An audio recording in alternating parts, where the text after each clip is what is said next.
should I buy a place overseas just in case things turn to shit? I haven't done that, but never before in my life, and I'm almost 62 years old, never before in my life have I ever asked that question. And I hate that I'm asking it of myself. I was fascinated as a college student by Enver Hoxha. Enver Hoxha was so radical that he broke off relations with both the Soviet Union and China because they were too liberal. Can you imagine? That's why Albania at the time was not just the poorest country in Europe, it was among the 3 poorest countries in the world. Imagine it. I did quite a bit with Albania. When I was stationed in Greece, Albania fell apart. And so I volunteered to do a quick 2-week lateral assignment for the United Nations, just processing refugees. You know what? I'm even going to back up from that. In 1991, the communist government fell. Hoxha had died in like 1985 or 86. There was a string of weak communist dictators that came after him, and the whole thing just collapsed in 91. The Greek prime minister at the time, who was very conservative, opened the border. Even all these years later, Greeks acknowledged this was the stupidest thing that the Greeks ever did in modern Greek history, because it was just a wave of humanity that came into Greece from Albania. Now, fully 1/3 of Albanians are ethnically Greek, and they're in the southern 1/3 of the country. Even the mayors of many of the towns and villages are Greek. They have Greek names. They speak Greek.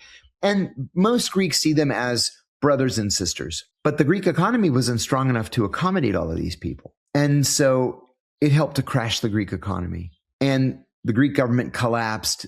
The socialists came back to power. They tried to close the border, but by then it was too late. The Albanians had already come in. In the meantime, Albania is a majority Muslim country, even though it's European. Like Kosovo, it's mostly Muslim. And so sometimes Muslims self-radicalize. Now, this is a holdover from the Ottoman Empire, where they forced people to convert to Islam, under the threat of the sword. So a lot of these Albanians self-radicalized, became mujahideen, fought in Afghanistan in the 90s, joined Al-Qaeda in the 90s and the early aughts, fought in Kosovo against the Serbs. And it kind of took the CIA by surprise, because we were trying to build a strong working relationship with the Albanian government. But then, it's like, well, this Albanian's a good guy. This Albanian's trying to blow up my house. What's going on in this country? They've finally gotten to a point where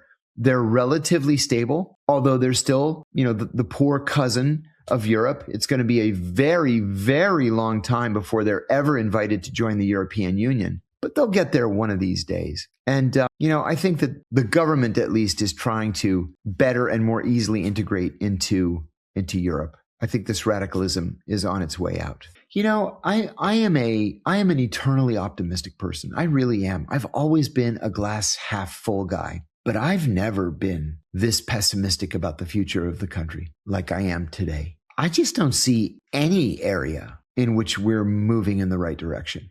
Whether it's on, the economy, the national debt, civil liberties, civil rights, human rights, the defense budget, personal freedoms. Did I say the environment? I think I didn't. There's nothing that makes me optimistic. But then I tell myself, our system is cyclical. These guys aren't going to be around forever. And it's all about the system that we've given ourselves, in that it's all about getting out there and making the change that we want. We've got to vote. We've got to march. We have to write.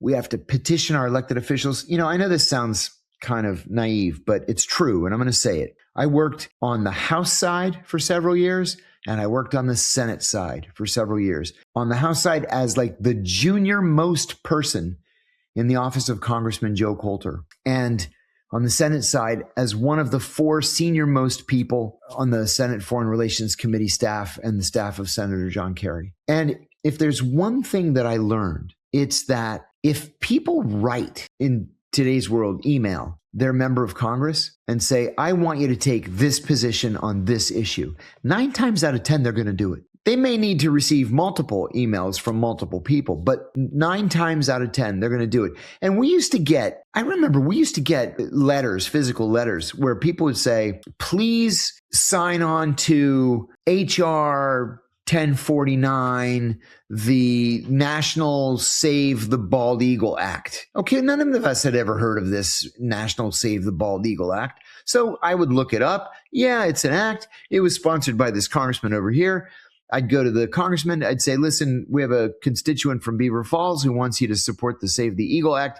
He's like, sure, whatever. And so we make a little notation that when it comes up for a vote, our vote is yes. It was as simple as that. Now, there were things like, tax issues or foreign policy issues, the Contras at the time that required more legwork.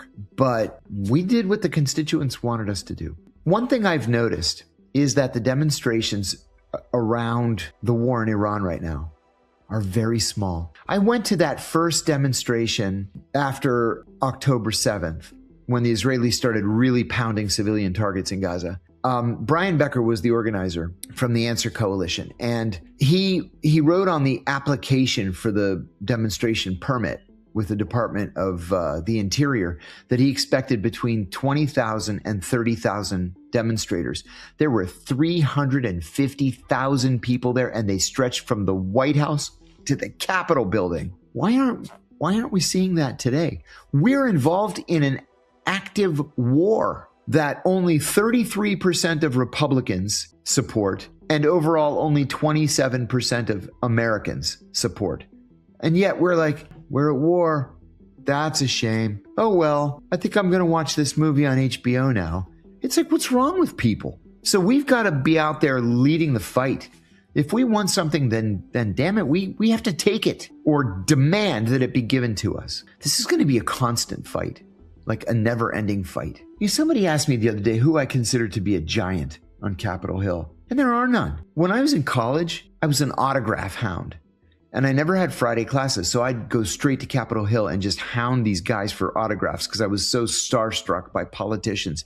But we had giants back then. Ted Kennedy, Daniel Patrick Moynihan, Barry Goldwater, Bob Dole, Warren Magnuson. These guys were like historic figures. I can't name a single historic figure, not a single one. Like occasionally Thomas Massey does the right thing. I like him. Occasionally, Ro Khanna does the right thing. I like Ro Khanna too. The rest of them are all bums, all of them, and they should all be thrown out. So keep up the fight. That's all we can do. I want to say another thing about this question. This is another thing that I agree with. I have found my thoughts recently going to the question, should I buy a place overseas just in case things turn to shit? I haven't done that, but never before in my life, and I'm almost 62 years old. Never before in my life have I ever asked that question. And I hate that I'm asking it of myself.